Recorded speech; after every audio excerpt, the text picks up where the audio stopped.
Welcome to Middle Fingers Up, the show where we hold our heads high and our middle fingers higher. I'm your host, Kieran McKay. Today, I am so excited to sit down with Simran Sachar. Simran is an artist, dancer, actor, and all-around good human. Super excited to have you on. Welcome, Simran. Hi. Hi. Okay, so I listed the order artist, dancer, actor. So like what order would you say it goes in? I think that's a pretty good order. I think depending on the day or the week or the month. Interesting. Would you add anything else to that list? I also am a writer. Oh, well, look at that. So I write a lot of like poetry and short stories. I actually went to school for journalism. Oh my goodness. Okay, I just love that you're just jumping right in. You're the best. Okay, so you went to school for journalism. And so did you always, like, was this level, because I think journalism is also being an artist in some way too. Would this side of dancing and acting and all that, was that part of the plan when you went to journalism school? I went to school for journalism knowing full well I was going to be a professional dancer. Oh, so this was that was your backup plan? That was, I think at the time, like I love storytelling and I love writing and I love people. I really, really do like admire journalism and I admire journalists and I love, I really enjoy the craft. Yeah. But I think at the time, because I went to university as soon as I graduated high school. So, and I was already younger than everybody in my grade. So my first year of university, I was 17. Oh, wow.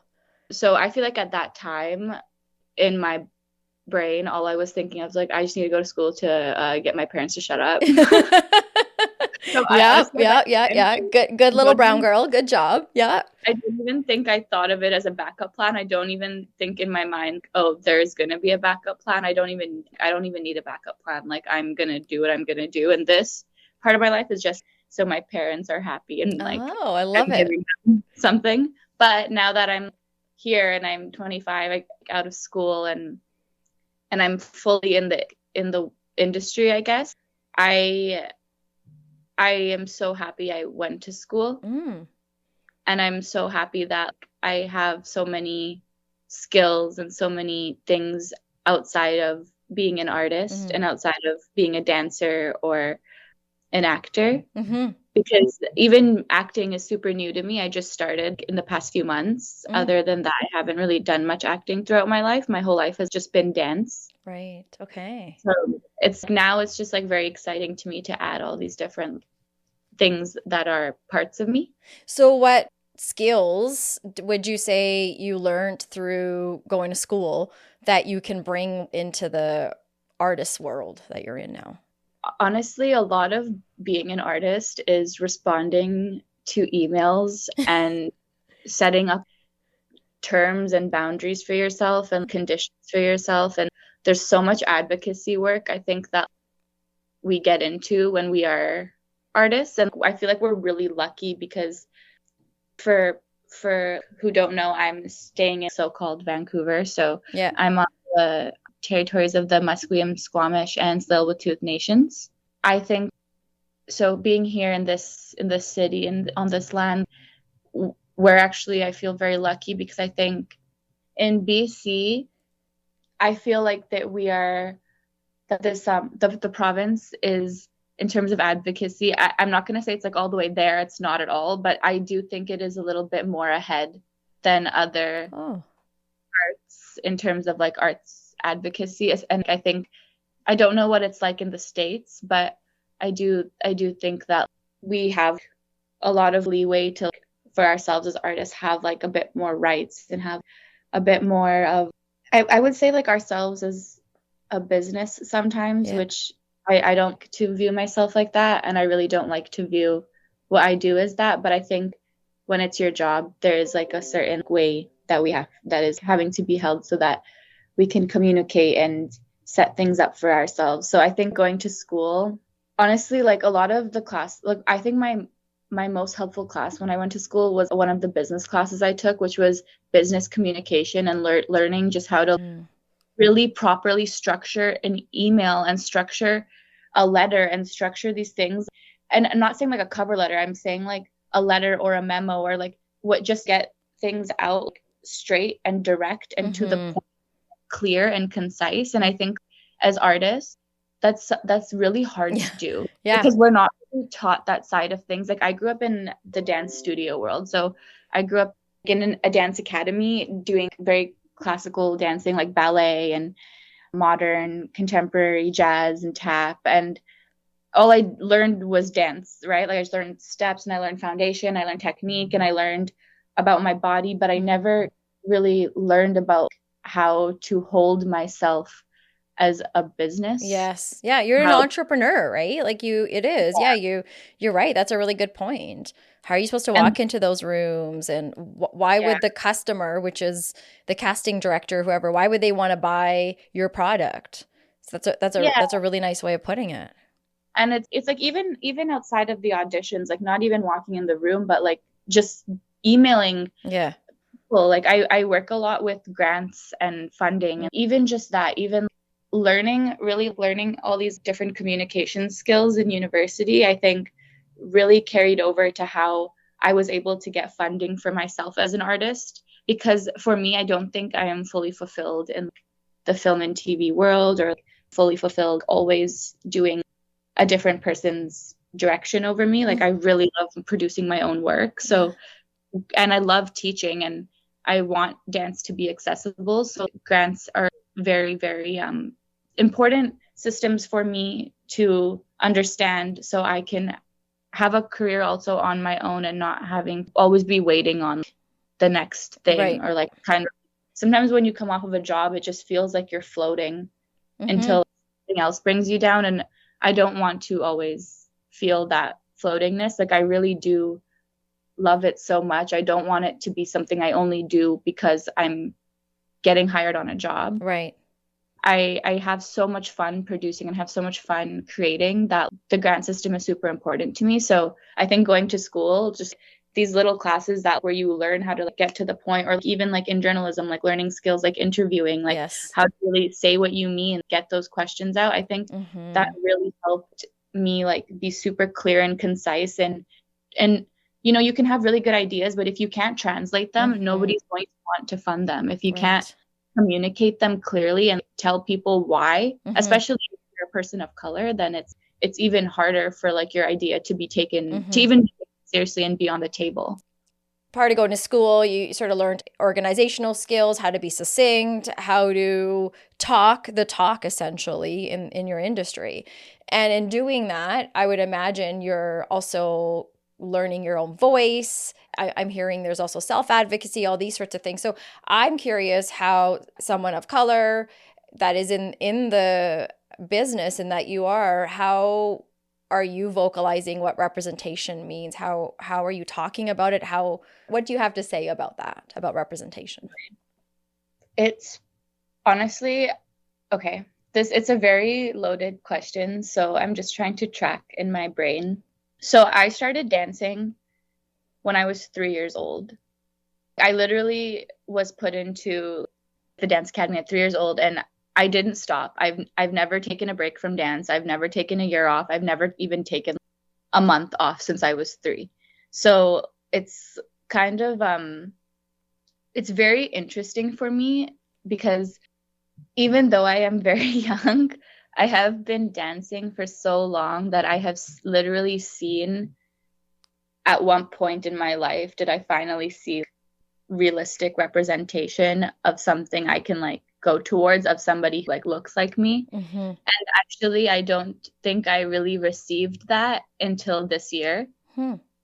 So the studio that I grew up in Calgary, and I went to a studio that was in the northeast of Calgary, and I'm really lucky that I went to a studio that did actually have a lot of POC kids because the Northeast demographic is majority POC. Can you just clarify for people, what do you mean by POC? Yes, people of color.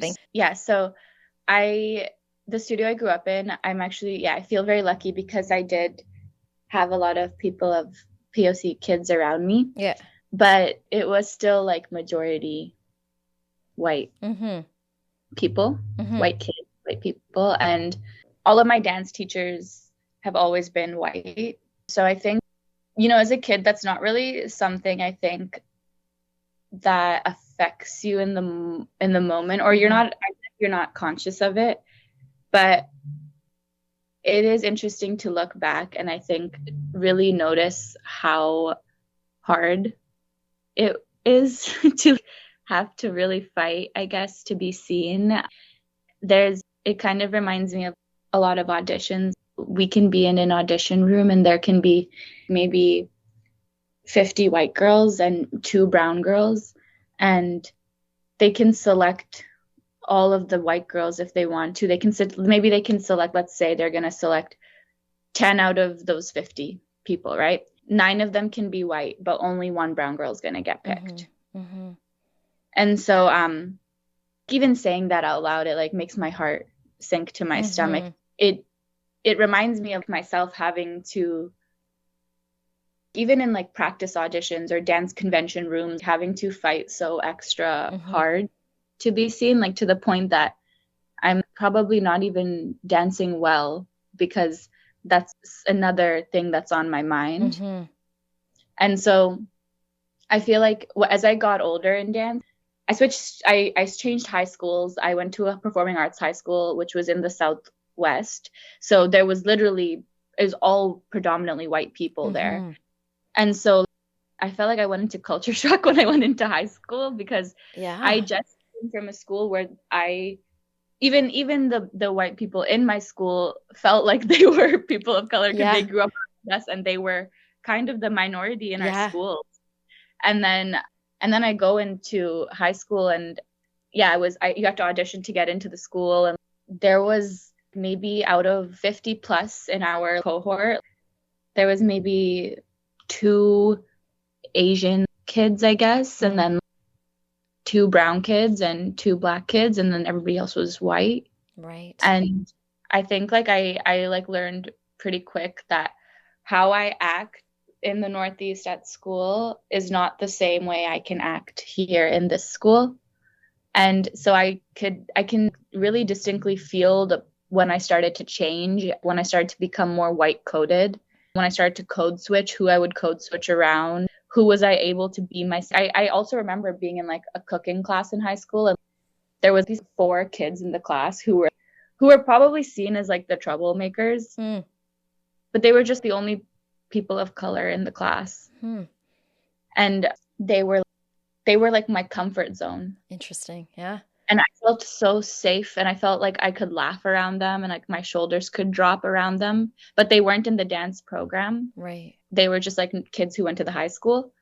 I don't know. I just felt like I resonated with them so much, even though they were kind of loners or whatever, but I just felt I could relate to them, and I felt like their sense of humor, I understood where it was coming from, or the clothes they were wearing. Like I could resonate that it was, it's like all these little details that you don't realize are going to change, and it really changes your whole life. It changes who you are. Like, so that was one switch I had to make. And then in grade 10 as well, my studio owner told me, like, if you really, because I knew I wanted to be a dancer when I was 12 years old.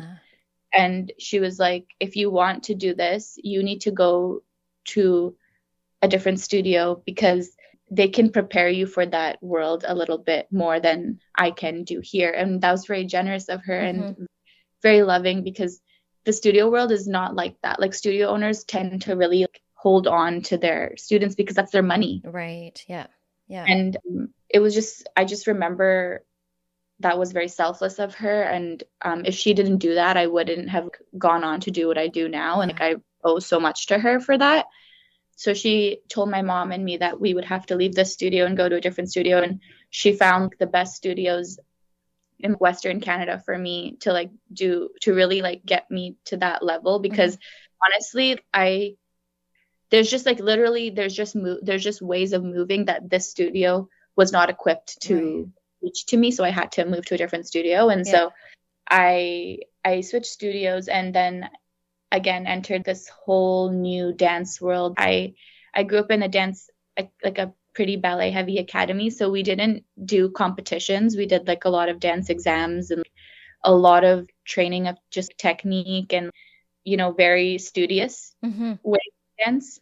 And I entered a competitive studio, like, and it was my first time. I was just starting high school, so I was like making all these big changes. But I just remember I could actually see how it was affecting my mom, because now that I'm older, I was 14 in grade 10, and then I could see how it affected my mom, and I could notice it. I just was very lonely. I was very isolated. I didn't have any friends at the new studio. I danced there for 2 years, and I had no friends. It was, I just, you know, leaving my old studio where I have all my best friends I danced with, like girls, like since we were 3, and then I just entered this new place, and I just, honestly, I feel like as a kid, before I was 14, I was pretty like outgoing, and then I think when all these like changes happened, I just kind of got a lot quieter. Which, you know, is hard to hear, I think, and I would imagine hard for you, because at that age, 14, you're finding your identity. So you're already looking outward and trying to figure out who are you going to be, all these sorts of things. And so it's really when you're finding your voice, and it's sad to hear that as you're finding your voice, you're learning maybe I shouldn't have one, maybe I don't have one, and questioning all of that at that time. Yeah.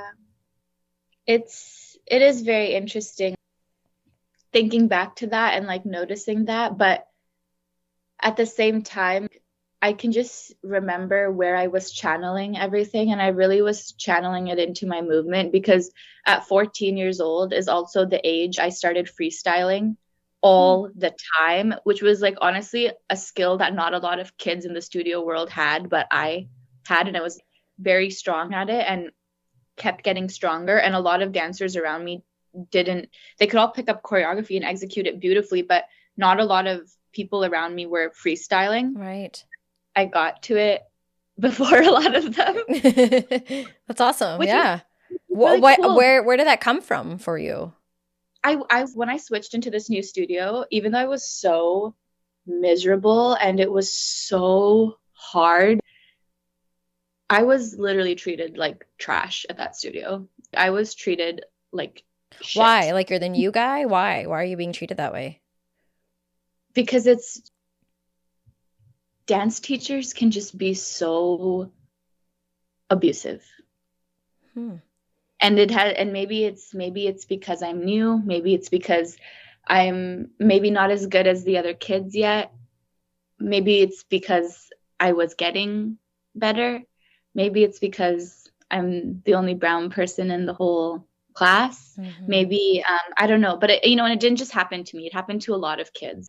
The studio is just, it's a little bit known for that. And I think it's always excused with, but she makes incredible dancers. Because the dancers were incredible. A lot of them were developing just their own way of doing things. And I think me seeing the older girls having their voice, like I'm saying, like, even though it was a very horrible time in my life, if I did not go there and I wasn't exposed to those older girls, I would not have been able to have the confidence to go into my quirks and my awkwardness and the things that are not highlighted in myself that I'm starting to notice are really cool about my movement, if I didn't see these older girls do it. And I would actually, like, I want to shout one of them out. Her name is Christine Chanhow. And honestly, like, I still remember one of the first times I saw her dance, and it was so odd.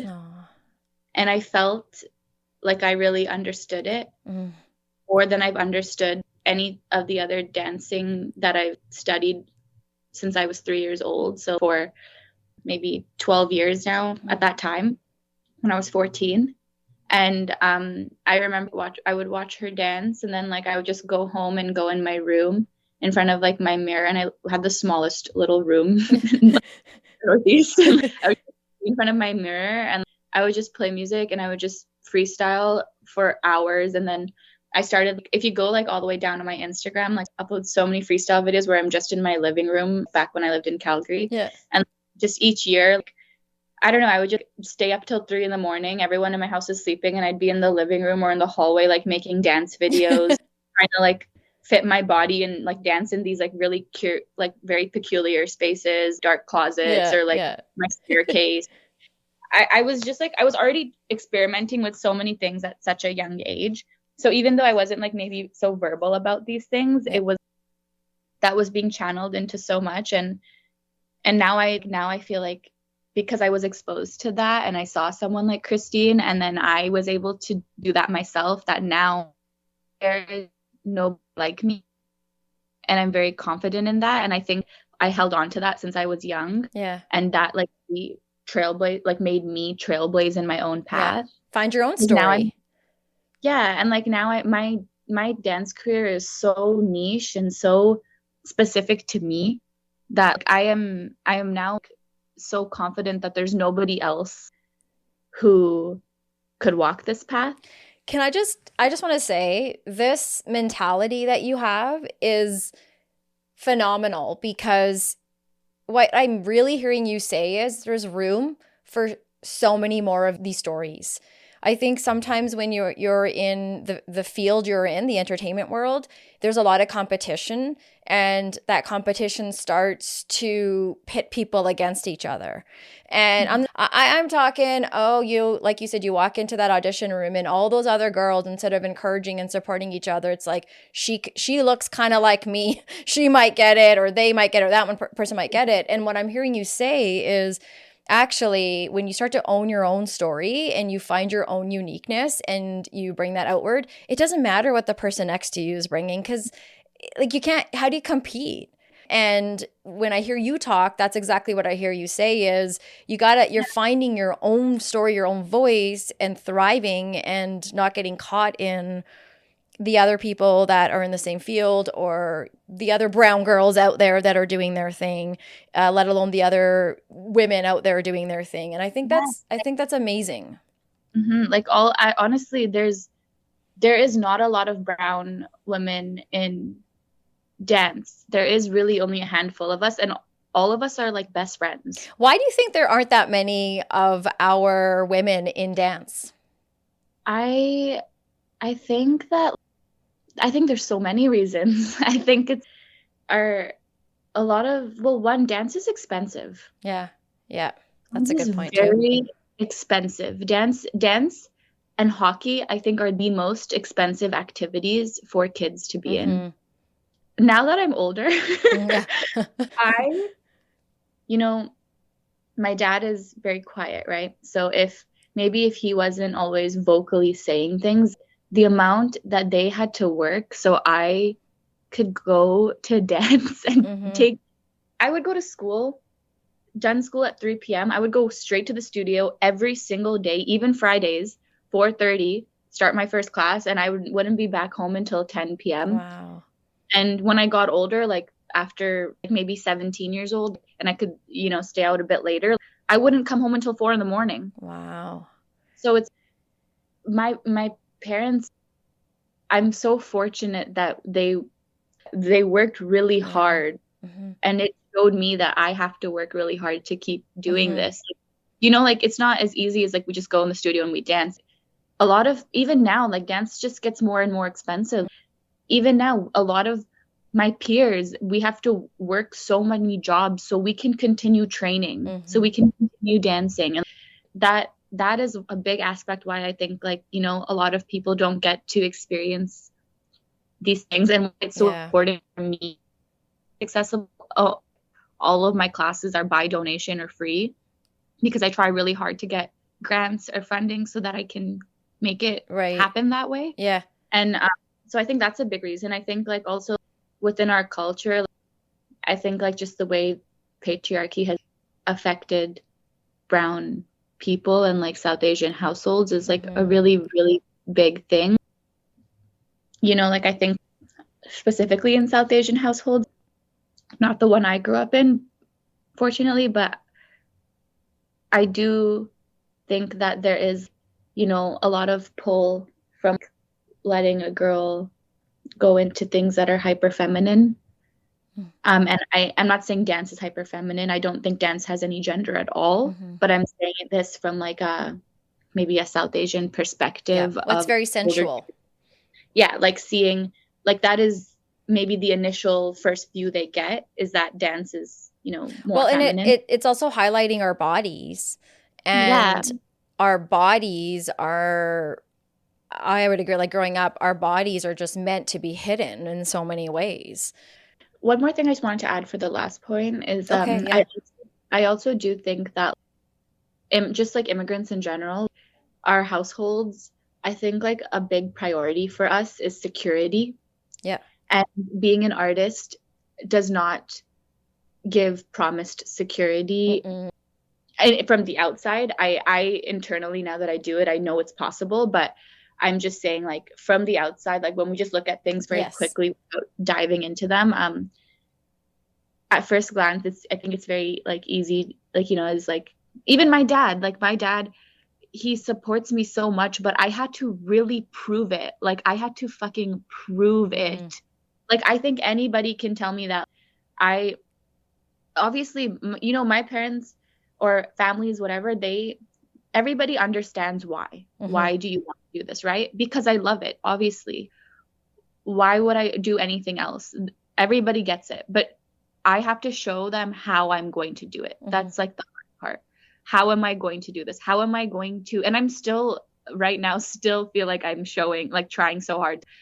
You know, like I still feel it if like I get off of a contract and I have to think about it all the time, like what's next? But when I speak to my parents, especially my dad, I still feel like my younger self having to be like showing a plan, like, okay, this is what's happening next. This is what I'm doing right now. This is that, because I've understood it now is like, they're not against me. They are with me. And that's why they want to know what my plan is.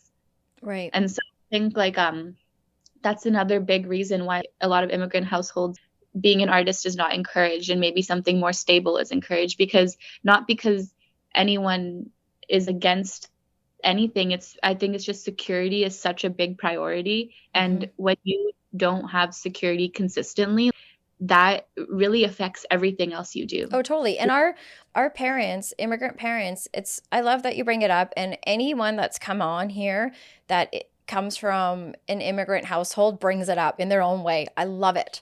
Because it's such a important part of how we grew up. And I think we all start to get to this place, at least some of us, I have, where I look at my parents and I think they had to fight so hard for me to sit here and fight back with them. Like they had to fight, and they had to do the hardest part. And now I've heard lots of people talk, and there's a famous comedian out there, I've heard through him say too that our parents fought to get work and survive, and we're now fighting finally to be able to find our voice. And I really think that's so nicely said. Like we owe our families. In a lot of immigrant parents that have taken a lot of flack, contributed to a lot of our childhood trauma, but at the same time, we're growing, we're getting better. And do you think that your dad's push in the way that it's been has helped you where you are, or do you think it sort of negated some things or gotten in the way? No, like I think sorry, it makes me a little bit emotional because I feel like I think like very obviously my mom is very outwardly supportive. She's just a very vocal like person. Like she says a lot what's on her mind. She is like a very unapologetic lover and a very apologetic cheerleader. And I think my dad he's just a very quiet person. But I feel like if I didn't grow up in the way that I did around my dad, I grew up very scared of my dad. Yeah. Not because my dad was scary, but because he's really difficult to disappoint. Yeah. Like Yeah. I feel like he holds such high standards Mm-hmm. for me. And I think like when I was younger, those high standards used to really scare me because I felt like I was reaching and I could never, like you're jumping for a monkey bar and you can like never catch on to it. And like when Mm-hmm. you do, your hands get tired and like you get blisters. But now that I'm older, I see it in a way where it's such a blessing that he set such high standards for me, because that meant he believed in me Yeah. and he thought that's what I can do and what I can be. Right. Very young, like I had like a really, I think, good work ethic because of him. And I think like that work ethic is always in me now. Like it's very like, it's something I think I'm always confident in. Like it's never hard for me to work hard when I really want to do something. Right. If I don't want to do something, I will literally I will be the opposite person. But that's your mom. You get a little bit of both of them. Yeah. But honestly, even sometimes when I don't want to do something, it still shocks me how hard I go for it. Yeah. And then so it's like when I am in something I love, like Bombay Black, that I loved that job so much, and like the limits that I had gotten through, like I was just, it really felt like I was at the stamina was so high, and all I just kept reminding myself is it's okay because this is what I trained my whole life to do. I trained for 8 hours a night doing straight cardio and conditioning and all this stuff with dance, and like all this difficulties I've gone through, all like the training even from my dad on just how to work hard, like all of those things, how to carry myself, how to speak a big girl, how to use my voice and not find often like when I'm in spaces and I'm shy, I go into my very like high register and like I start talking like a cute person or something like that. But are you the baby of the family? Yeah. There you go. Yeah. Just like so many things, like if my dad didn't instill that in us, I wouldn't have it now. Like I think my dad, like I remember one time I had memorized like something for school for a test because I had a social studies test, and so I like memorized everything I had to know because social studies is just like so much memorization. I was so good at memorizing stuff. Like even now it's so crazy to me how fast I can remember things and pick things up. But I remember at the time I memorized the entire full textbook page. I memorized it and I was so excited to go show my dad. And I remember it so clearly. I remember like sitting on my dad and he was just laying down and I was like sitting on his leg and I was telling him I basically read it to him but from memory. And all he said was, "You pronounced that word wrong." Oh, interesting. Of course. Oh, tough dad. And I was like, and I just remember like, I was like so hurt by that. Yeah. You know, like as a kid, I was like I think I was in grade 5. And those moments now, it's that kind of stays with me. Like even in my dance, maybe I'm in a battle and I do everything great, but one round was not that great. And that round will fucking kill me. It will literally ruin my life. Or if I'm on stage and I mess up one word in a sentence of a long monologue, that fucking word stays with me. And I know this sounds like it's very harsh, but that really taught me discipline. And I feel like if my dad didn't create so much discipline, I would not be as skilled as I am as a dancer. Because to be a good dancer, you know, and discipline is very different than abuse. Discipline is not abuse. And I think that's really important for us to understand. Like as we move forward, the newer generation, we create so many boundaries, which I think is amazing. But I do think there is still, like, maybe this is just me because I have an older mindset, I don't know, but to be good at something, you need to have discipline. To be good at dancing, whatever dance style it is, whether it's a cultural dance, whether it's a classical dance, whether it's a Western dance, American dance, Kathak dancing, Bharatanatyam, whatever it is, whatever dance form, dance hall, ballet, pole dancing, whatever it is, jingle dancing, you need discipline. If my dad didn't set those high standards for myself, I really believe I create very quality work, and I'm a very high quality artist. Yeah.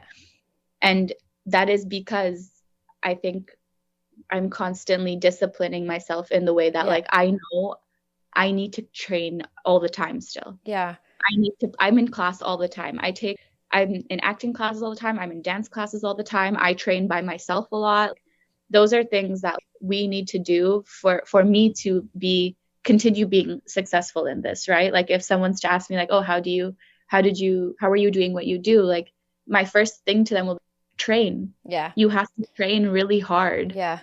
You have to train. Like you can make a career without training. I see people do it. I also hear you say train and I think train, and also like probably how a lot of other people might view it as a goal. You're talking about goals. Mm-hmm. We can't just expect to get somewhere. You know, I'm sure when you're trying to reach for those monkey bars, you start to figure out, okay, I got to get taller, or I got to eat well, I got to do so. Like, what do I got to do? How do I get there? I got to help my form. And so I hear you talking. But the other thing I also hear you saying a lot about, and I find this very refreshing and I appreciate it, is you are taking your childhood and sharing moments of your childhood and how they're connected to your job, being an artist and specifically a dancer. And I also hear you say times are tough sometimes as kids growing up, kids of immigrant parents.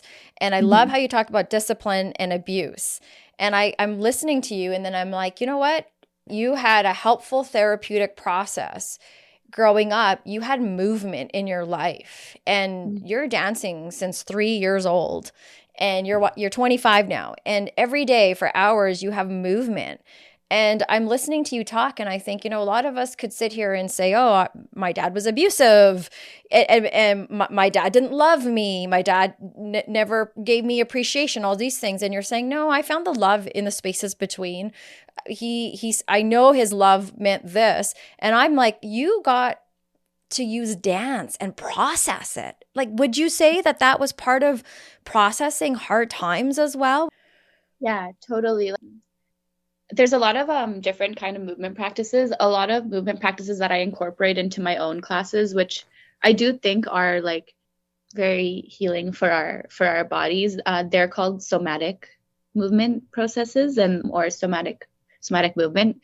A lot of it is, for example, my output with somatic movement is because I have a lot of somatic training, and I guide a lot of, you know, like it kind of started off as like my class was just like being taken by dancers and like professional dancers only. But now like literally everyone takes my class, even if they've never danced before. A lot of the warm up is almost 40 minutes. Sometimes it can take an hour. So I try to keep my classes up to 2 hours at least. I basically just guide through like a self-guided exploration, but I'm just prompting it, and I take us from toe all the way to head. And dancers or artists or humans can have like their eyes closed the whole time if they want to, or they can have their eyes open. But in my output of somatic, I feel like I like to really use our imagination a lot, but by physicalizing it. So we're moving the whole time, and like we touch like every part of ourselves. And you know, sometimes we get emotional in certain parts of ourselves, and sometimes we have breakthroughs. Sometimes it's really hard to dance internally. Sometimes it's easy. Like, it's just, I think like when I was able to get in touch with that process at a younger age, I really loved it. One, because I was just like, oh my God, sick warm up. I don't have to do any conditioning. I can just dance around, do whatever I want. I love this. Like, I'm not going to sit here and lie and be like, I'd rather do push-ups. Like, I'm not going to lie. I would really rather not.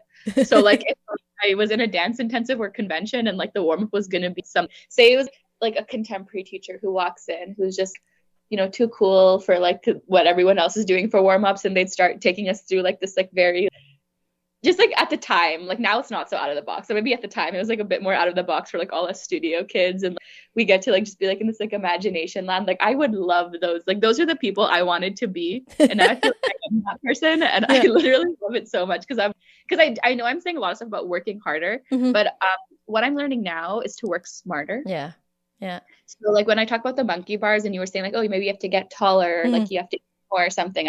I'm like thinking about that. I'm like, yeah, or I could have just fucking stepped on the step and started at monkey bar number 1 and then made my way. Or just gone on the swings. Yeah, it just could be so much easier. That's so funny. Yeah. How am I so much more efficient? I want to come back to your class that you teach because I want to know more about this, but I want to just go backwards for a second. We got right into it. There's so much to talk about still, but we haven't done our middle fingers up yet. So I thought we can just take a quick pause, and I was going to invite you to share something to put your middle fingers up to.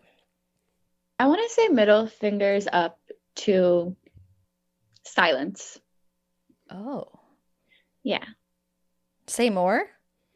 Just middle fingers up to like not, I think in our community, it's so much easier to turn a blind eye, and it's so much easier to just like shut up and like pretend like you didn't notice it or pretend it didn't happen. Mm-hmm. Because the part where you say something is just going to get 100 times harder and worse. Mm-hmm. But I really do believe that the reason so many cycles like continue within the South Asian community is because nobody says anything ever mm-hmm. about anything. Like there's just so much fucking talk about like shame and like, oh, it's going to embarrass us or embarrass our family or embarrass. I think at some point, we just have to like really stomp all over that like embarrassment. And I don't know how to do that. But I think that I want to say middle fingers up to silence and middle fingers up to not making formal steps to doing it. Because I think we can talk about how like we have to do it, but I think at some point there has to be actual like protocol mm-hmm. because protocol is very important. I think about like things like a land acknowledgement, you know, some people can say that it doesn't do anything, it's whatever, but it's still a baby step and mm-hmm. that baby step takes us somewhere. And honestly, whatever your opinion is, that doesn't matter because now it's a protocol. Yeah. The reason that there's protocols in place. Yeah. And whatever it is, we have to follow a protocol. And I just feel like, yeah, like silence, I think goes hand in hand with like complaining about something, but not ever actually doing anything. Mm-hmm, mm-hmm. Yeah.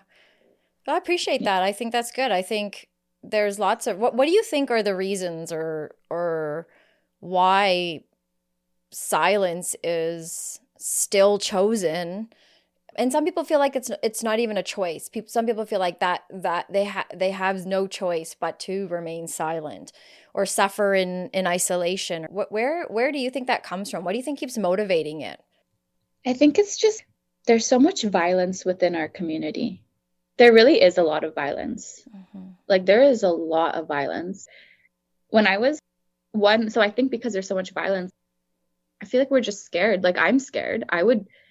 Even when I was younger, a lot of like our other South Asian men around me were scary. Mm-hmm. They were so scary, like, and they were my age, but they were like egging houses, harming people, like beating people up, mm-hmm. jumping people. Like that is something that I really saw all the time around me. Mm-hmm. And I didn't want to be a part of it. I didn't want to be a target. I can also see how that silenced me and kept me quiet mm-hmm. and from speaking up about things that maybe happened to me or people around me. Right. Because it actually was really scary. Yeah. Like I don't think that it's like that gray. I think it's pretty black and white.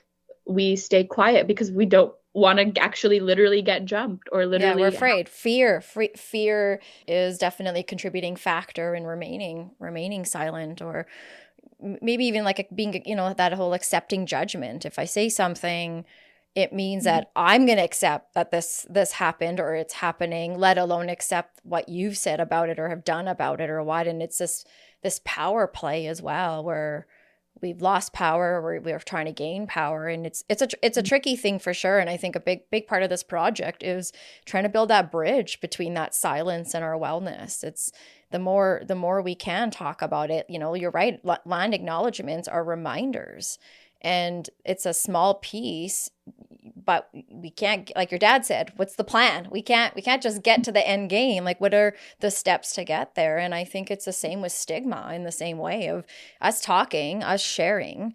I'm dying to get to this powerful play you're in called Bombay Black, which you mentioned, and we're going to get into it pretty quick, because I think that's going to cover a lot of what maybe I'm hearing you say as well, is this desire or this need or this fear to stay quiet.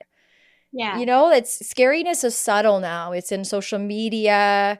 It's in these conversations we're having, right? So it's like this, you're right, like this power of silence is, it's going to continue to be there until we individually decide we want to do something about it and say something. So Good one. Is there anything else you want to add about that? No, I don't think so. Well, I like that. My middle fingers up was kind of similar to yours. It was about not being self-aware. Like we talk a lot about self-awareness on this show, and first step to breaking silence, breaking all these sorts of things is self-awareness. Where am I at this? And I found myself in a couple conversations in the last few weeks and leaving those conversations saying to myself, okay, like if this is how people just didn't make me feel good in these conversations, and I don't know if it was intentional, but their own insecurity or whatever was happening for them got passed off to me as if they were judging me about something, and I accepted their damn judgment. And then I was like, oh, why did I accept this? This has nothing to do with me. But the more I got thinking, I thought, okay, I want to make sure I continue to work on leaving conversations with people where we don't make people feel like crap, or I'm being aware that what I'm saying could somehow come off a certain way. I can't read your mind. I don't always know if I'm going to offend you, but if I have some level of awareness, I'll have hopefully some sense, oh, I might be saying this, that, and this might come off a certain way, or catching myself. And so that made me think, and after I had a couple of conversations with a few people. I was like, I don't want to walk away like that. I don't want people walking away like that when they talk to me. And I got to keep working on self-awareness. That's all I can do. I could have said something to these people, but silence. Sometimes it's not mine to be said, I guess, too. It's hopefully people can have self-discovery, or watching others, I feel like helps me. Totally. So good one. Okay. I want to go back for a second. I want to talk about the somatic, is it called somatic dancing? This kind of technique, somatic, is like a... So is this a therapeutic process? What is this? Because you said non-dancers could take this class. Yeah. So I think somatic is, my own definition of it would be like, or my own understanding of it from whatever I've experienced, is like relating into the body and, keeping it very distinct from the mind. I personally, for myself, I have experienced somatic movement, and I have experienced it to be very therapeutic for myself, but I would not say dance teachers are therapists, not at all. Whatever I share with somatic movement it is not therapy. It is nothing like therapy at all. It is still dance, and it is still in like a learning environment. And in my specific class, it is geared towards collaboration and creation. So, but are you saying, when you're saying distinctive, are you saying connecting the body to the mind? I think there can be those moments of connecting to the body to the mind, but also separating it. Okay. Yeah. I feel like sometimes with somatic processes, it feels like our brain could be in those different parts of our body as well. Yeah. So, well, we hold pain in all sorts of different, when our brain can't hold on to it, it sends it to our body. Yeah. So when we have bad back, or we have bad migraines, or whatever physical pains we're having, usually there's a connection, but so many of us don't see it. We separate the two. So I thought this is really neat, because what I'm hearing you saying, separating it too, is like allowing you to hone in on feelings in different parts of you. And you're right, it's not therapy, but there's definitely something so therapeutic about movement and dance. I mean, come on, we grew up going to Indian receptions. Like, did we not leave feeling so good after that? And like 100%, there's so much joy in movement. And for me right now, I study a lot of street dance. I mainly am practicing Waacking, hip hop, and house specifically, but these, like, street dance comes from the Black and Latinx communities, and a lot of these dance forms were birthed out of, like, this is just a cultural acknowledgement, but a lot of these dance forms were birthed from people who didn't have rights and who weren't allowed in spaces back in the 70s, the 80s, the 90s. And so these dance is also rebellious. It's also like, it comes from hardship, but it is also an expression and an outlet for joy. Yeah. And I think, the industry, like, it taints it so much, and it takes it so far from its origins, and it commercializes it, and it's really like, it waters everything down. But if we really like look at the roots and the history of so much of the most popular dancing, which is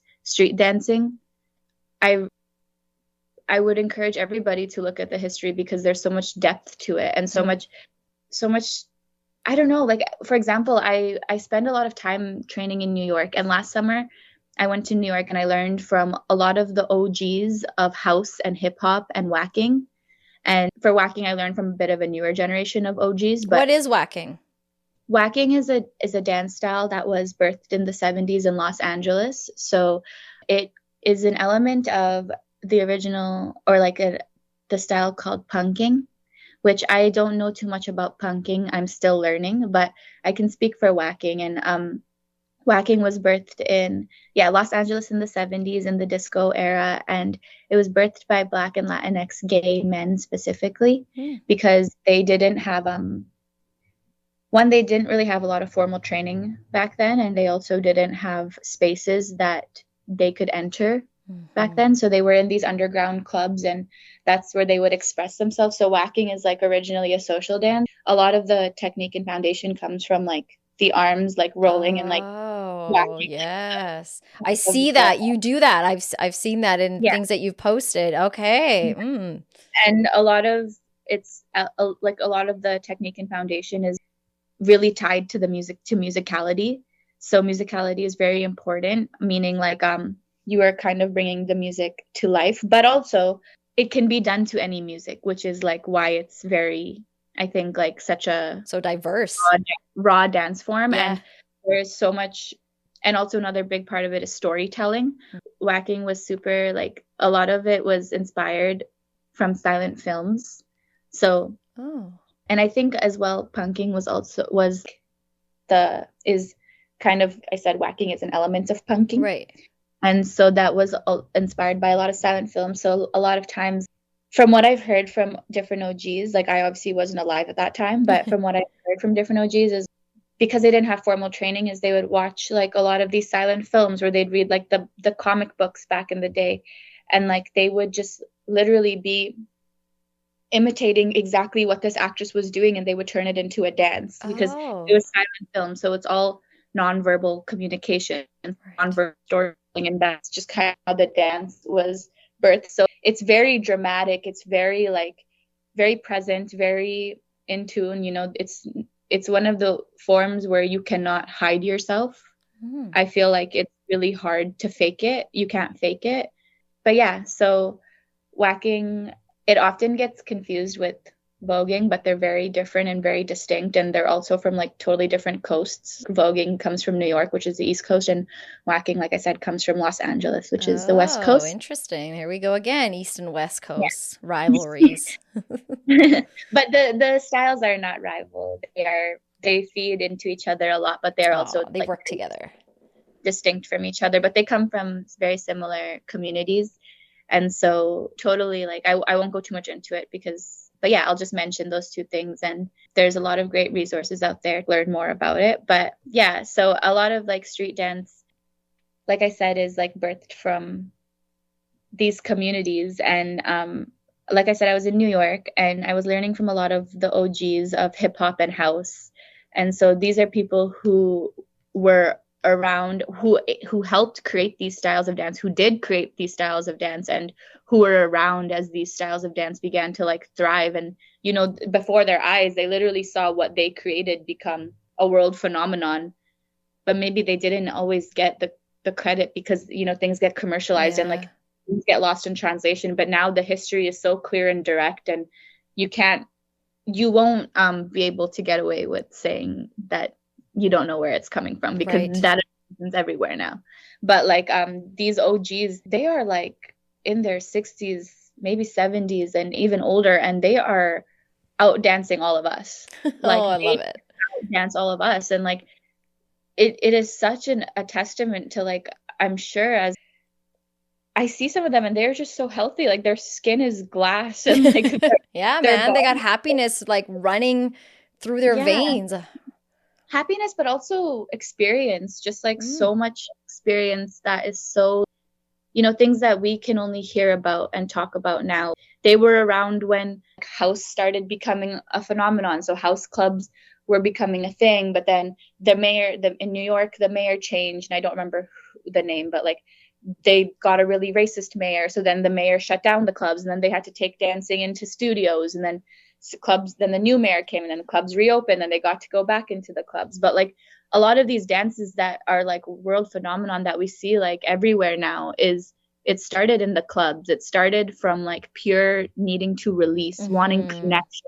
And, a lot of these forms, you would go into the club, you would maybe do your two-step or you would dance with somebody, but that's it. That was your only form of connection with that person. And maybe you never saw them again. But for those, like that whole 10-minute song, you were loft. I don't know if like maybe for house, if it was in the loft, they would get down and be very intimate, like using the floor a lot. And, or maybe it was another form of dance, but whatever it was like you had that little connection with somebody and that's it. And that was like that only moment in time. It's not filmed, Yeah. it's not Yeah. captured.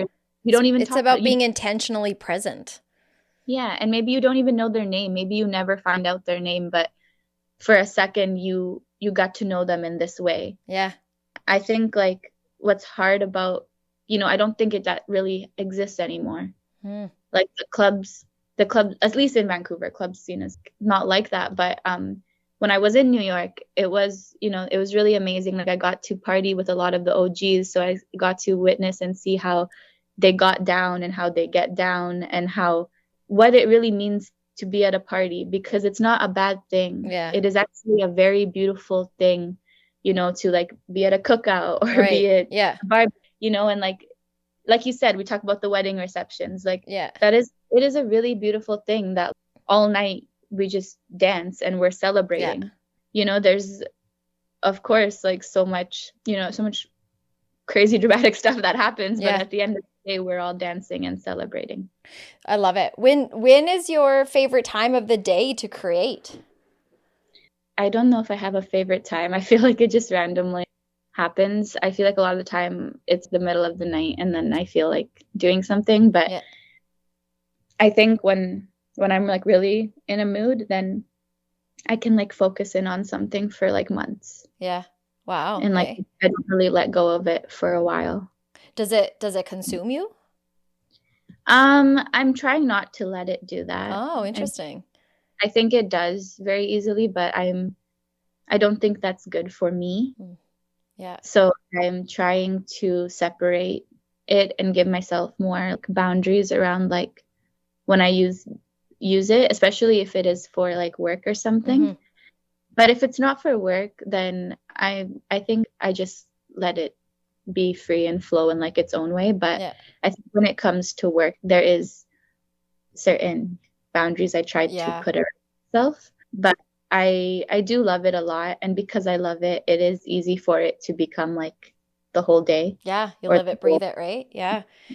You have a pretty impressive resume. I was very happy and proud of you, and I'm imagining you are too of yourself, like going through it. And so I was going to ask you, what's the most challenging thing on your resume? Yeah, like challenging as in like what was the hardest job? Yeah, yeah, it was hard to Oh, get prepared for or do. Bombay Black was very difficult, but not because like the process or like it was like I didn't want to do it. It was difficult, but it was very easy because everyone around me was so in love with what they were doing, and I just really loved what I was doing. And I feel like it's really rare that you get to work on a team where everyone loves it as much as you love Oh, it. you guys, that you and the cast and the crew and everyone shared that. Yeah, and everyone is in their own departments, but they're working so hard to make they're doing their part to make it their part the best it can be. And so that's very important to me because now that I produce a lot, I see I produce a lot. Like I've done like two things, but like now that I'm like, doing like, hey, you didn't have to out yourself. And like now that I'm doing more and I'm growing into this director role sometimes and growing into maybe like more of like a creative role rather than like always being on screen and on set, I really appreciate and really see everyone for the work they bring in every single aspect. So that makes it very easy, I feel like, to do our jobs. Like it just makes enjoyable, and just because everyone loves it, like you love it. And also it's really hard when there's like people always complaining. Yeah. You know? Yeah. So brings the morale down if you're in an office, if you have coworkers that are venting all the time. Right. Yeah. So it makes it like very easy, but it was definitely, I would say, like a really, really hard role to. What was hard about it? Well, one, it was my very first acting job. Yeah. And I just started acting and I booked a lead role. It's your first role. It was my very first acting. Yeah. And it's actually kind of funny because when I auditioned, I didn't know it was an acting job. I also didn't know it was a lead role. I auditioned because my agent sent it to me, and then the description just said dancer. So that's why I auditioned. Oh, you didn't know what this show was about. I didn't know anything. Like I just auditioned because I had just like been signed. It's only been like 2 years of me having an agent. Yeah. And like the first year it was COVID. So I didn't really get to do a whole lot. Yeah. So I had like doing everything, and I just saw the role in the description and I was like, wow, that's like such a really dope role. Like I thought like I was just gonna be a dancer in the show, like on for the stage for like a few minutes or like in and out. Maybe I didn't know I had any lines, and then they sent me a monologue and I was like, oh, maybe she just has like one monologue or something, or like maybe for a different part. So then I sent it back, and then I didn't hear back for like 6 months, so I just kind of like forgot about it. I was like, okay. And then in January, like a few weeks before rehearsal started, I heard that I was wanted for it, and that they really, really wanted me. So they were doing everything to accommodate for me, and I'm very grateful for that. And then I just dove in, and I started doing before I accepted it, I did all my research, and then I did my due diligence, and I talked to Allison on the phone. She's the director of Bombay Black, and Allison Wong, right? Yeah. Yes, Allison Wong. Yeah. And I spoke with her on the phone before I accepted because I had worked a job previously. I won't say too much, but I worked a job previously here in Vancouver where, it was supposed to involve a lot of South Asian culture, and it just wasn't done authentically. Okay. And because I wasn't in a creative role, I felt like I felt very helpless. And there was, there's 4 of us, brown girls on it, the only 4 brown people on stage. Yeah. We had so many meetings and we had to speak up so much, but it just felt like no matter what, we were not being heard, and it was very, very taxing. And so anyways, I wanted to call Allison, and I just wanted to make sure that I am not going into something like that again. And she assured me, and I was just so in awe of how she spoke about South Asian culture and how she spoke about Mumbai. Oh, wow. My family is from there. Yeah. So when just hearing how she viewed it and how she's experienced it and how much she loves this play.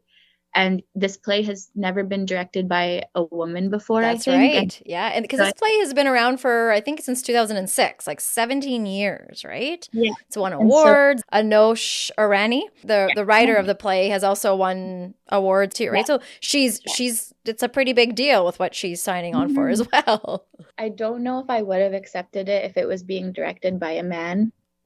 Just because for me, I am now very, very careful and very mindful of who I work with.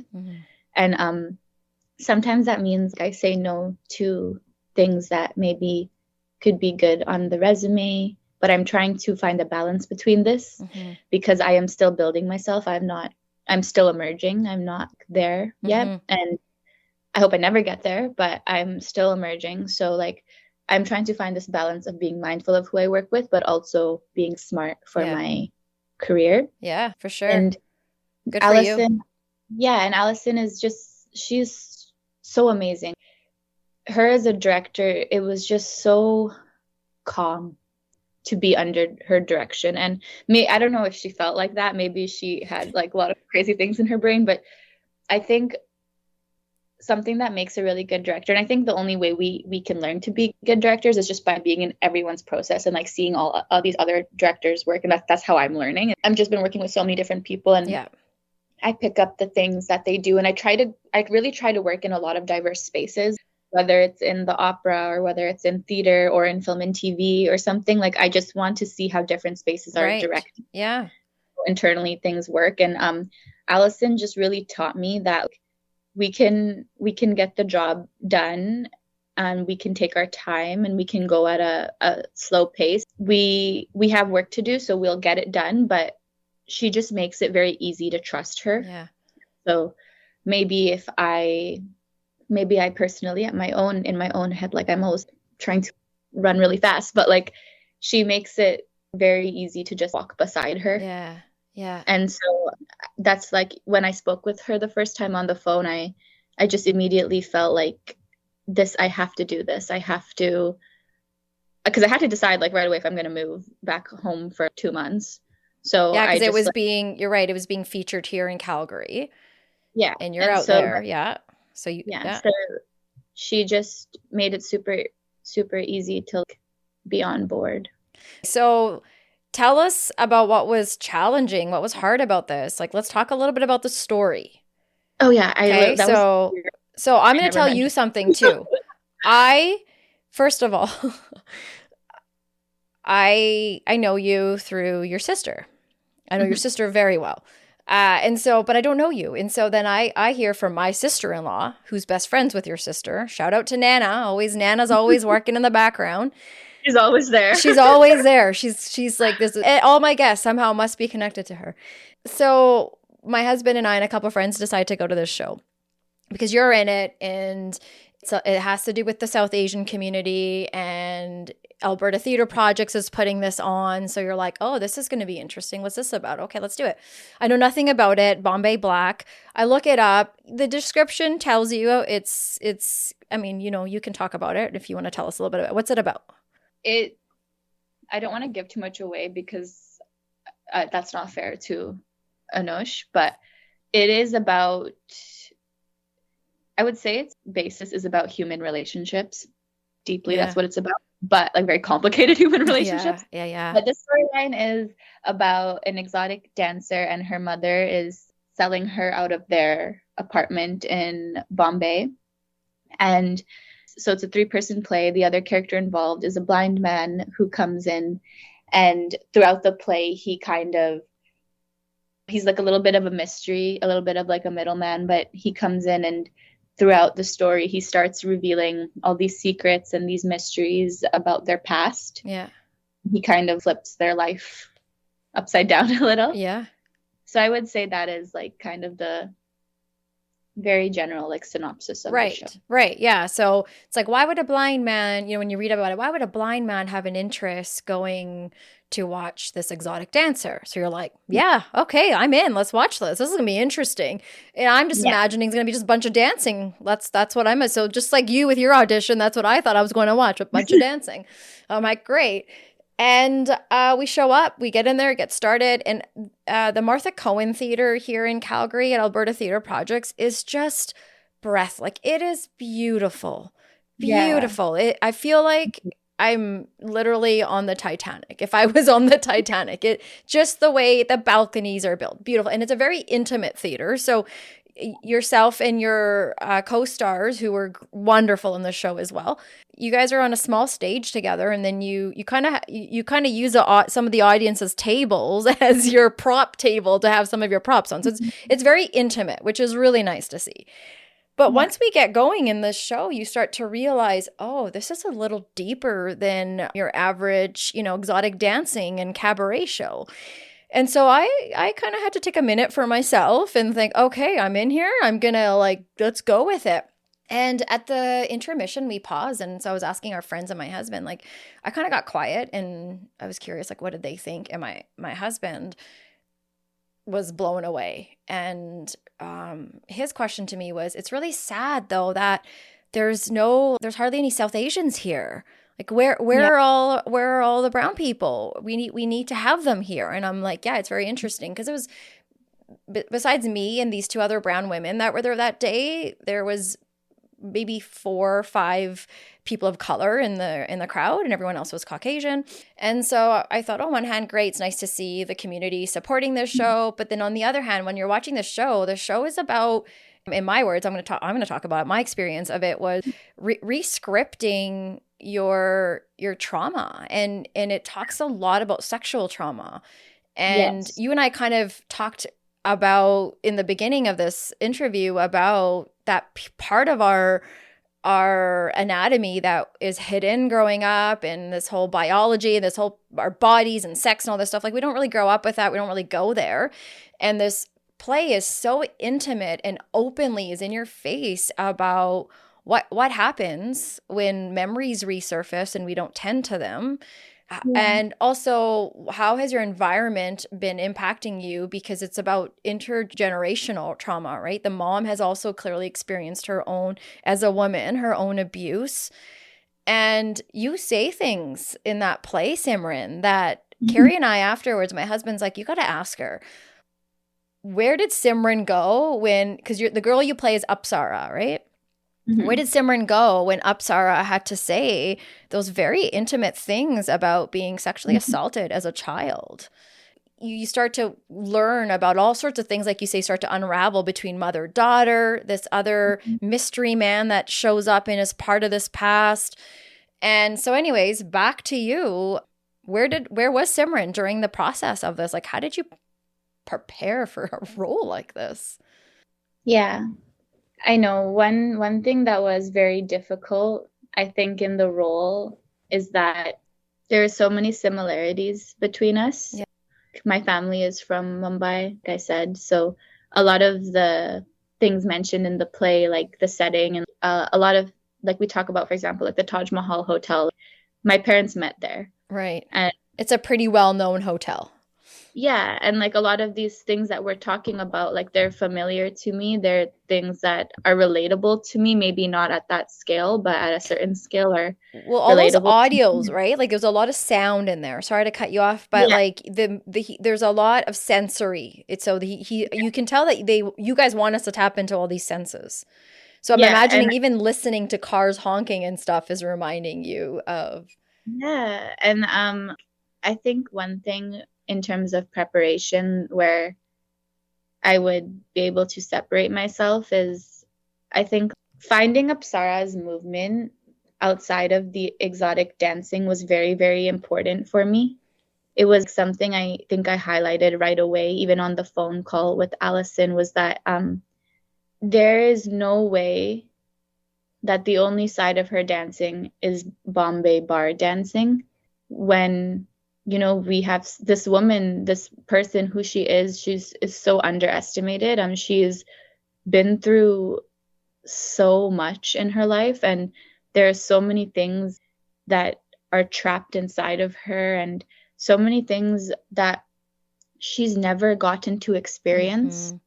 And she's my age. Mm-hmm. And so I feel for her, but two, there is no way her movement looks like anybody else's. So there, for me, the first thing I think about in her character was, do people really think the only dancing she does and prepares for is Bombay bar dancing? There's no way. Where if she can't speak to anybody, if she has no one to talk to, if she can't even trust her own mother, she has no choice but to trust her, but she internally she can't. Mm-hmm. There's no safety really for her. Yes, there is the security of, you know, being in that apartment and having income and getting to have whatever she wants because she's the moneymaker. Right. Yeah. There is no real safety for her. And so to me, that like right away, I'm like, I said, there's no way that she does not have another side to her movement. We called it like a reprogramming, but there was oftentimes like, so the choreography was by Shrina Patel and myself. And so it was a collaboration. a lot of the Bollywood dancing and some of the Kathak with the bells, the Yes. choreography was like choreographed by Shrina, and a lot of the moments that were, I think, like darker and odd, and a lot of moments where I also incorporated Waacking in the fusion was, I think that was Apsara. And so a lot of that came from like my understanding of her character, but it was just, it just felt like such a dishonor to her to leave her in that Bombay bar dancing moment and that's it. Yeah. When there's just so, she is such a layered, difficult character. Apsara, that character is really hard to play because she goes through a character arc that has to be very, very clear from beginning to end. Of really, like, it just goes, she's the lowest, and then she just has to go up, and then she has to go here, and then she just has to go coast, right? And I think without the those moments of movement there to ground me at each point, it would be really hard to go through that character arc, but then her dancing just stays the same. Because it is her whole life, and I understand, like at Simran myself, I understand dance in this way of my dancing has changed, and I look at myself dance and I'm, of course I move like that. Of course there's certain things about me that look like they're glitching or look distorted. And a lot of people describe my movement as distortion or describe it as uncomfortable, disturbing. Like I've been told this by so many institutions, by so many different presenters, that like it's very uncomfortable, it's all this, but I love that. I love that so much. I had this woman in Vancouver who, I don't know if you know what Butoh dancing is. No. I don't know too much about it either, but it is, I think, a Japanese dance form. Okay. And it is very eerie, very, I would say, like, I'll let you look it up for yourself and like let others, inform their own imagination surrounding it. But it is a very eerie form of dance from what I see it as. Right. I don't know too much about it, so I don't want to talk too much about it. But there was a woman who watched me, Simran, like myself, not Apsara, myself dance one time, and she was one of the facilitators at this institution that I was supposed to present at, and I had actually ended up leaving the institution because they were being very racist. But one thing she said to me when she watched me dance is she said that was the most disturbing thing I've ever seen, and she definitely said it as meaning to put me down, but I remember telling my friends about it, and they know me, so they know my dancing, and they know exactly like what I mean when I say it's distorted and all this stuff. And I remember my friend, he just goes, but how amazing is it that a Butoh dancer said you are the most disturbing thing and I was like, that's true. That is what I am striving for. Like, I really, like, I know that, maybe it's not beautiful to look at, but I feel beautiful moving like this. So I'm not going to stop. I can't help it. And if you want to look, you can look. And if you don't want to look, if it's really too scary and weird for you, then that's amazing. I'm so happy. So my understanding in that way of like, when I view myself in that light and I can really see a direct relation to why I dance like this sometimes. And I feel it, and I can feel like maybe things that have traumatized me and where they're stuck. And, I don't take these things as like they're bad. I take these habits as that's my habit right now because that's my technique right now. And that's my way of doing it. And I'm not going to get rid of it. I'm going to keep building off of it because it's a part of my story. And so I think of Apsara's story, and it's so important, I think, for Apsara to share her inner mind. And like whether that's really happening in real time or not, but we get to see what's happening in her mind when she has to dance for these men. And dance is a lot of energy. You take in so many people's energy when you perform. And I can just imagine like she's trapped in this apartment every night, and she's worked so hard, but she's viewed as a deity, something to just look at and worship, or something to just like be seen. But if we go into the layers of her, she's so odd. She's smart. She's funny. She's innocent. There's lots of innocence to her too. Like she's trusting. Yeah. And she's curious. Yeah. Yeah. Well said. And she's Very curious. Yeah. She slowly starts to collect herself. And I think we really get to see that with the dancing, because by act 2, we get to see a version of her that gets to decide when to use her sensuality. It's not a pretty moment. It's scary, and she's inflicting abuse onto someone else because that's what she knows. Mm-hmm. That's a cycle. That's a very cyclical thing. I think that happens. Like, I feel like once you experience it in some way, you inflict it onto someone else. It might not be to the same extent, but maybe it's through your words or through whatever it is. But I feel like that, it's not a dance show. And Anosh says that it's not a dance show. Yeah.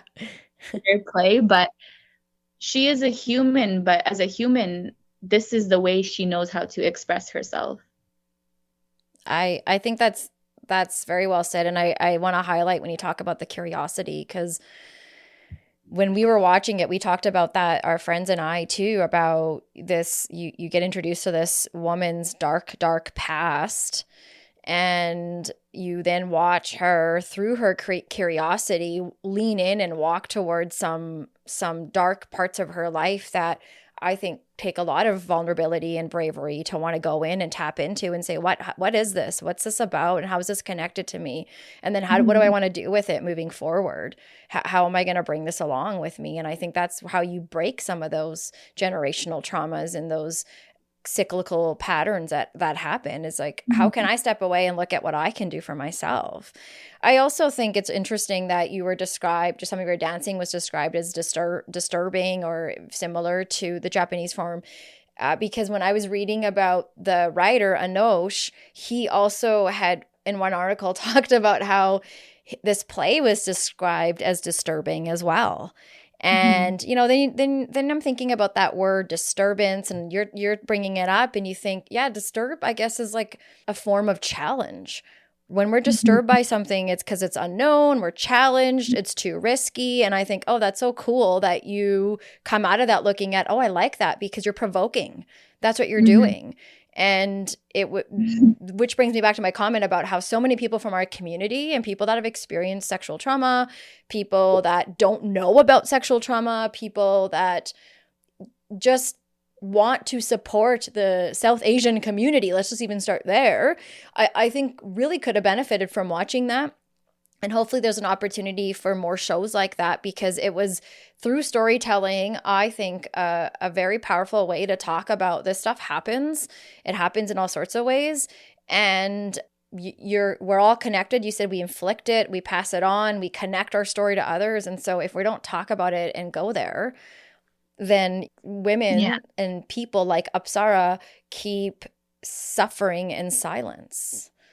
And I don't know, maybe there's something that you want to say, like, to the Apsaras of the world that maybe you're listening. What would you say to them, given your time with Apsara? What would you say to the other women? I think that they can teach me more than I can teach them.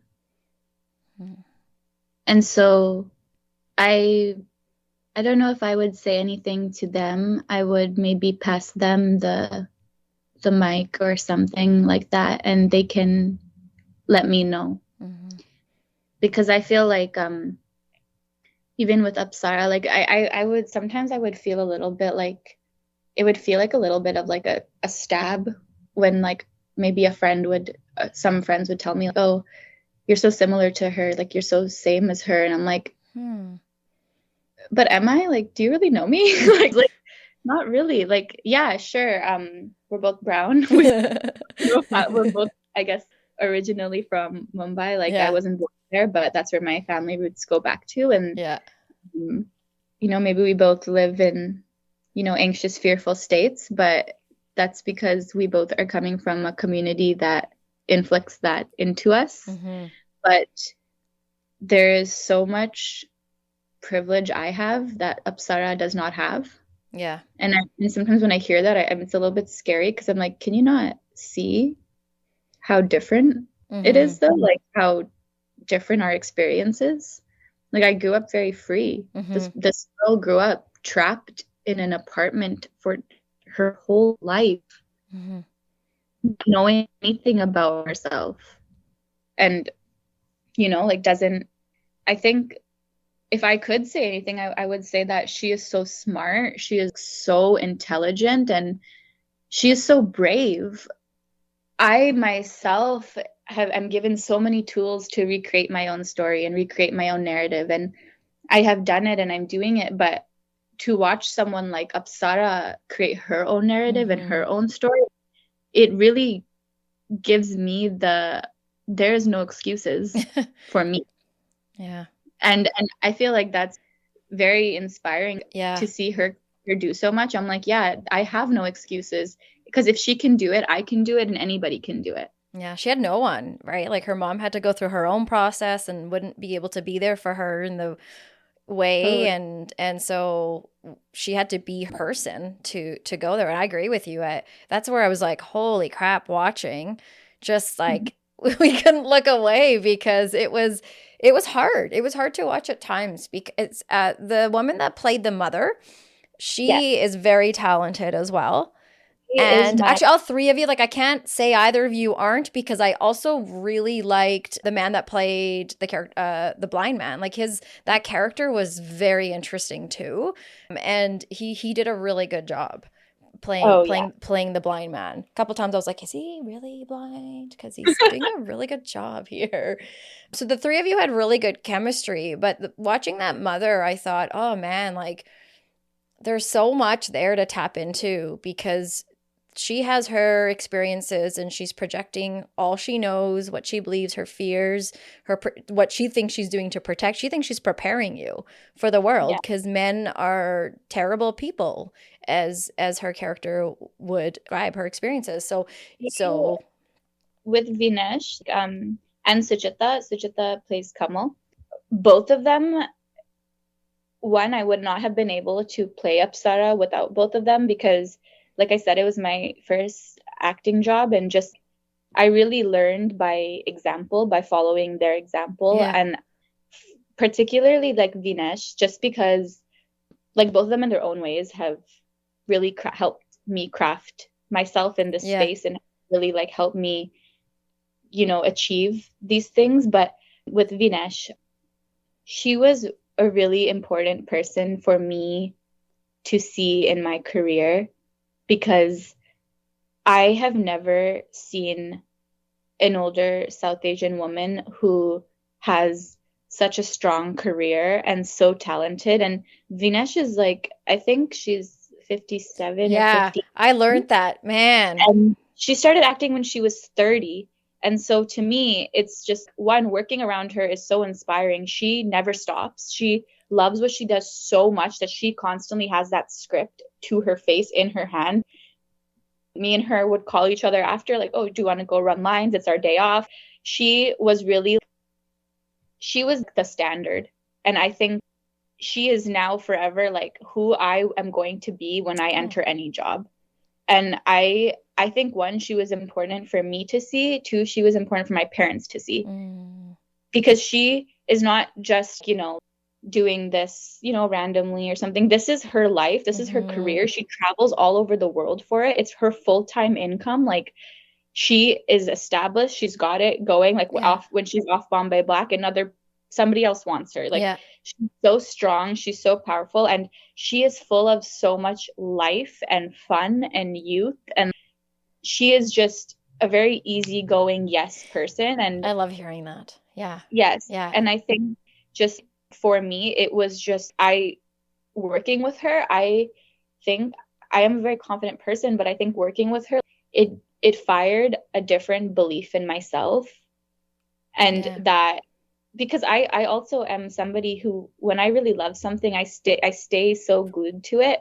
And I think I'm sometimes maybe that annoys people, but it is just because I love it. And I was around people who were on that same frequency as me. And so Vinesh was just, even like just watching her, how she played the role of Padma. Like, I remember one time I looked down at her script, and on the back of every page, I don't know if it actually was this, but it looked like she had like personal diary entries as Padma. And I just was like, oh my God, this is like a whole other level of she has with this character. And I just, just even that character Padma, like that mother, that is one of the most heartbreaking characters I think ever. I know it was hard. I agree. What you say, having a South Asian woman in her late 50s, busting her butt, doing what she's doing, breaking so many cultural barriers for women like yourself and people of color, because as we've talked, it's not always a celebrated job. It's too abstract, right? We grew up with lawyering, engineering, doctoring, those kinds of things. Anything artsy is a little hard to grasp for our communities. And we talked about why. You had to work, you had to be very black and white linear to survive. And so it makes sense. Yeah. So seeing her on that level, you're like, good for you, lady. Also, her head of hair, man, like she's got volume of hair. Like when she had her hair down, I was like, oh my gosh, stop it. Then the other piece of what you're saying, like playing a role, that's like she was cast so perfect. She was the perfect mom for that role. And so to connect on that level and to hear that she's writing these entries, because she looked it. So she must have felt it. I felt it from her. I was like, I did not like her. She did such a good job that I was like, I hate this lady. Get away, right? Like go away. And I was like, God, I love it when someone's words can come out and be performed in the way that you three did. Kudos to you guys. And good for you to find a role model, an influence, an everyday real life person like that you can say, that's a standard I want to hold myself to when I walk into a room. That's amazing. Absolutely. She lives in something called Second Circle. And I'm learning a little bit about this through my acting coach, but it's just like the way we hold ourselves. There's first circle, which is like a little bit like timid and internal. There's third circle, which is like frat guy, like I'm here, I'm the shit, like my ego Kanye is falling out of me. Yeah. And then there's second circle where you are fitting in your body exactly how you should fit in your body, sitting in your voice exactly in your breath where it should be, and you arrive and you're giving just enough. Yeah. And I am really holding myself and catching myself in the moments. I think I tend to move into first circle sometimes when I'm not as like, being in dancer or something, like when I'm just walking down the street, I tend to like look down and stuff. And I'm trying to practice where I meet the world more and I sit at eye level with everything. And like, I look right in front of me and not trying to look too far ahead or too internal, but sitting there and just like seeing how V and everybody who worked on Bombay Black, even Tsuut'ina, everybody who worked there, we're all in second circle all the time. And it is so easy to be working with, because the industry is stressful. Every job we work is stressful. You're trying to dance or you're trying to act or whatever. Film and TV sets are really, really stressful. You're on there for hours on end.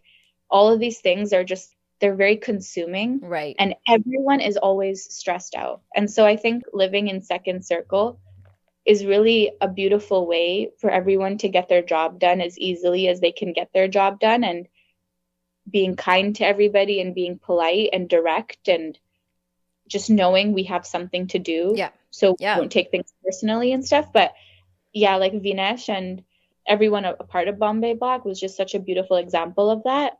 Suchita is very caring, and he really knows a lot about our rights as actors. And I learned a lot from him about equity and like how I should be keeping track of certain things and like my hours, and how like even if I go over by this time, just knowing that I can communicate that to him and he can speak up for me as well. Like that is because as Apsara was really worked to the bone. Yeah. Well, and like you said, it's your debut. It's like your first time in a role like this, doing something like this. And so I would imagine you're really given her. And I've learned that's a consistent piece, and I'm learning about you throughout this conversation, is going back to what your dad said, like what's the plan and how are you going to execute it? So you have to follow your plan to deliver, right? It's like a lot of pressure. And also a lot of other women have played your role before. Did you have that conversation with yourself? Like, what am I going to bring different to that? I mean, you talked a little bit about your dance,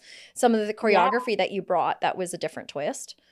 So I actually was in contact with Archdeep Purba, who played Apsara in Rohit Chokani's version in Vancouver. Yes. We actually went to junior high together. Oh, cool. So, yeah. Look at that. So when I booked the role, there was a lot of fear that I had and a lot of imposter syndrome. Yeah. And it had nothing to do with what I could bring. It really had to do with the fact that I had just started acting and I was, oh my God, people are going to think I shouldn't have accepted this role because I just started. It's something like that. And when I spoke with different people, but mostly Deep, she really reassured me. And she was like, I honestly can't imagine anyone else playing this role except you. See, supporting other people. I love hearing that. And she came to watch me as well. And like she brought her boyfriend, and it was her boyfriend's first time at a theater, I think. And so they both came to watch, and she just was telling me how proud she was of me. And she even ran lines with me sometimes because I was just like trying to get in all the information and, you know, always just keeping myself at par with everybody because I don't ever want to be not there. Yeah. And so like for Deep, I think when you said like, were you wondering what you could bring different? I already knew that I was going to bring something very different. I actually didn't think, oh, what am I gonna do to like make this so different? Right. That was the number one thing. As soon as I got the job, it made so much sense to me that I got it. Mm-hmm. I know like at the surface there was like all this imposter syndrome, but in the deepest part of me, I knew that of course it has to be me who plays this role. Mm-hmm. I don't know anybody else who, like, there is literally like, so one of my best friends, her name is Naseev. She's also another Punjabi dancer, and she actually flew out from Vancouver to come watch me. She's phenomenal. Like, she was literally just at the Kids' Choice Awards right before. Wow, good for her. Shout out, nice. Yeah. She plays a character in Monster High, a Nickelodeon movie. Oh, cool. And so like me and her were always like the two brown girls growing up together. She lived she was based in Vancouver, and I was growing up in Calgary, but we always like watched each other's journeys from afar. Yeah. And we were like super supportive of each other. Now that we're in the same city, we're like very close. We worked some big jobs together, and then she flew out, like she just texted me. She's like, I want to treat myself, so I'm gonna come watch you in the play. And cool. she just came for the day. She stayed and she watched, and just like even her being there was a lot of reassurance for me. Yeah. Because I believe in her and she believes in me, and just the fact that she came to even come all the way, it was another like push for me to do my best, because she would do her best if she was in my role, and I always want to do my best and like match my peers because I think it honors them. And me and her often like try out for a lot of the same stuff too. Right. And I like that whoever gets it, we just go support that person. And she told me after, she said, there is nobody I could ever imagine doing this except you. There was nobody who could have done it like this. Like, this was your role. Like, there was nobody else in this moment, in this version, who could have executed this the way you were executing it. And for me, I really knew that at the start. Like, I knew, and I even told Allison on the phone, you can ask her. I literally said to her, I said, you have a superpower in this play, and it's me and my dancing. And I told her that. Oh, man, yes. Because it's true. It really is true. We got to do something very different. And I think they had picked somebody who understood dance in a way that was very unique. And Anosh told me on preview night number 2, Anosh told me, like, during the media call, he just said that he never knew Apsara could dance like this until I was cast as Apsara, until he saw me play the role. Anosh told you this? Yes. And then he also told me, that it's really difficult to surprise people in theater and surprise him. And he said that when I started dancing, after it switched from the Bombay bar dancing and it went into like more of my own movement, he was very shocked. And it took him like by surprise. Like, it really jarred him that like I was doing things like distorting. Yes, yeah. And I was wearing like a narkali. And it opened up too. So it was kind of like, was it white too? Like, it was kind of So you could, your whole outfit and everything that you had on, and the lighting as well, because it was like they were doing almost like the shadow, like on and off, right? Like, it was a little wild in there for a minute. So he just let me know that it was it brought a lot of intrigue and surprise into this version of the play. And that really, it meant a lot to hear that, because I think as an artist, in anywhere I go, in any job, I just want to be able to bring a different perspective of how we can do something. And, you know, you can decide if it's right or wrong. You can decide if it's good or bad, but you can't define it for me. You need my permission to define it for me. But you can say it's bad. You can say it's good. I don't care. But when you start defining it, that's crossing my good for you. boundary. That's a great line to draw in the sand right there. That's your line. That's your limit. You define it. If you don't, back to imposter syndrome and all the other barriers that probably will make you get in your own way, I would imagine. And when you take that out, look at what we get to see. We all get to enjoy it and be part of it. And you have your colleagues, you had your director, you had the writer, you have people, you have someone that played this role before telling you got this. And then more importantly, you know this. You're walking in there feeling like, okay, this is a bit much, but also I know I can do something with it. And I think that was very consistent throughout the whole show. And I was very honored to get to go watch it. And it just brings me back to, I really, really hope that we as a community can do more work together and face the real facts so that we can talk about hardships and hard stories and hard things and process it in art form like this. I felt very robbed that night on behalf of our community, that we didn't have the kind of representation that I really wish we had, because again, I can only speak for myself, but it was so therapeutic. And I actually talked to some friends that went. They supported the show, and I was like, oh, this is so good that you went. And they had bumped into other friends that also, they're in the dancing community. And my friends that went aren't Indian, and they went to go support the show, and they bumped into friends that are part of the dance community, and they are South Asian. And even they had talked about the show as in, this isn't really quite how it's depicted in our community. Like, this isn't really quite how it is. And my friend was just sort of telling me this in passing. And I just had this moment when I heard that. I was like, there's the red flags right there when we talk like that. Yes, it is. These things do happen.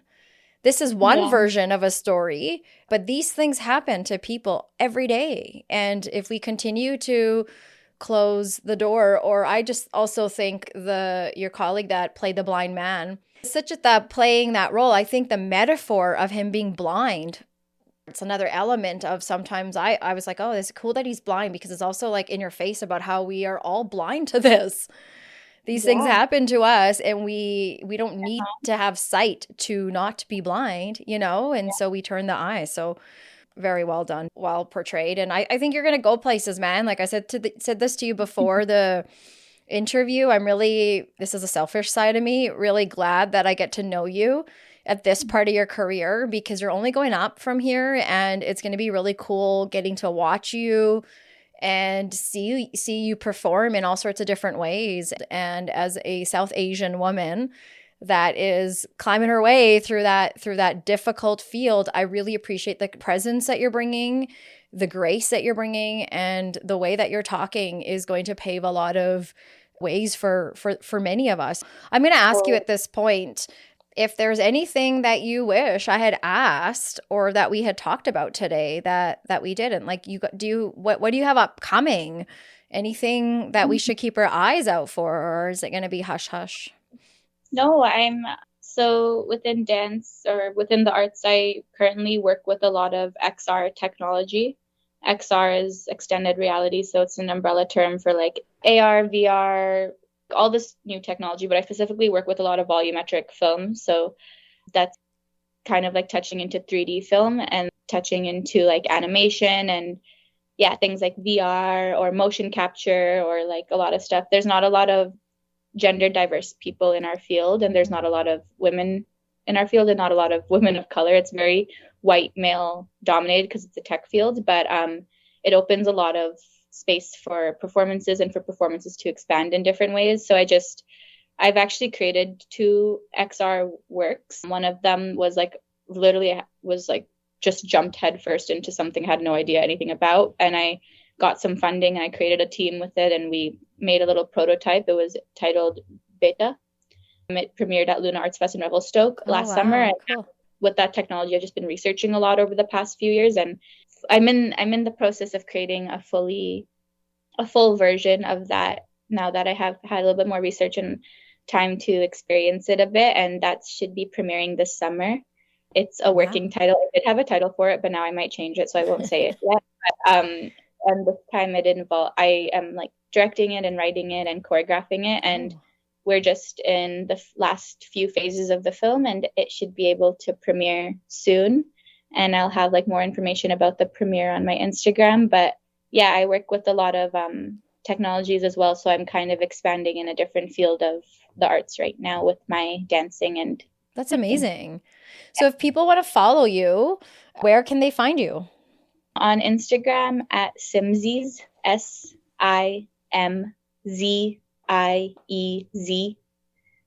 I'll also have it posted too when I post the episode. What is something that you can leave our listeners with today? Maybe a food for thought or something they can go and do. I think I would just love to encourage the South Asian community specifically, like to really support each other a lot more and not judge each other so much. And I would really encourage everyone to, if you notice someone in our community doing something different or drifting into a different space or area, instead of coming into it so activated with judgment right off the bat, I would encourage you to conversate with them and ask them maybe why are they doing this, and try to understand it from, their experience and their path. And also know that it's beautiful because it represents you as well. It shows that we are not one-sided. Like we have many different versions of ourselves. I'm a brown girl, and people often think the only dancing I do is like traditional dancing. But my very first time learning any traditional dancing was Bombay Black. Yeah, right. Other than that, I've done mostly Western forms of dance, and just know that like we can be in spaces that, we belong in spaces within our culture, but we also belong in spaces in other cultures as well too. And if you notice that, someone's going in that direction, don't be so scared of it. Don't accuse them of abandoning themselves or their culture. I think the more we can learn from other spaces and other cultures, it only adds into our own as well. And as long as we really understand our own culture and our own experience and our own background, then it really is beautiful when we extend into other spaces. So I would like really encourage you to understand yourself, where you come from and your own family and your own experience, and then go share that with other cultures and share that with other people, and try to let go of judgment. If we can like let that go, I think our community can grow at such a faster pace. And I don't want to say it's not growing, because it is growing. Like I just said, my best friend who's Punjabi and a dancer, an incredible dancer who's also successful and is just getting more and more successful, came to watch me, and we can support each other. And that exists. And she's a woman, and we grew up very similar. And I just would want other brown people to know that like it's not lame when someone does something different. It's actually really cool. And it doesn't like, sometimes I feel that judgment is really what we're doing. Is I learned from Simran, the psychologist that was on a few episodes ago. She's like, it's self-judgment. We're projecting what we're internalizing, we're projecting out, and it's not what people are going to think. It's what am I thinking about this? Yeah. And I love that you say that. I agree with you. I think if we can do that, and even beyond our own community, just as humans, like I would also challenge our community to like really internalize their own definition of themselves and their own definition of success.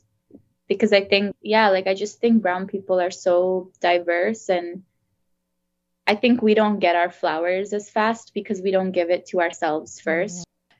Yeah, we have so much we can offer to this world, and a lot of spaces pull from our culture for many years. So many songs are sampled from Bollywood songs, and like so many songs are sampled from Punjabi music. So many, there's such a big influence that we have. Okay, so I'm going to thank you at this point so much for coming on. I appreciate the time that you gave me, and I feel like every time something exciting is going to happen, I'm the show that you come back to now. So I'm just going to form my little boundary around you and say you hopefully will come back. I'd love to hear how things are going along the way. As well as for those of you that maybe have questions for Simran, she's mentioned where you can reach her. I will also have that up when we post the episode. If you have any questions about this episode, just a reminder to everyone, these are all door openers. If there's anything in particular about this one that you want to know about or comment on, you know where to find me. You're all doing a really good job giving me feedback at MFU Podcast, as well as info@mfupodcast.com. Otherwise, thank you so much for coming on today, Simran. We'll talk soon. Thank you. Thank you for having me and your generosity with all of your inquiries and even your conversation. I really enjoyed it. Oh, I appreciate that. Thank you. Thank you. Lovely having you.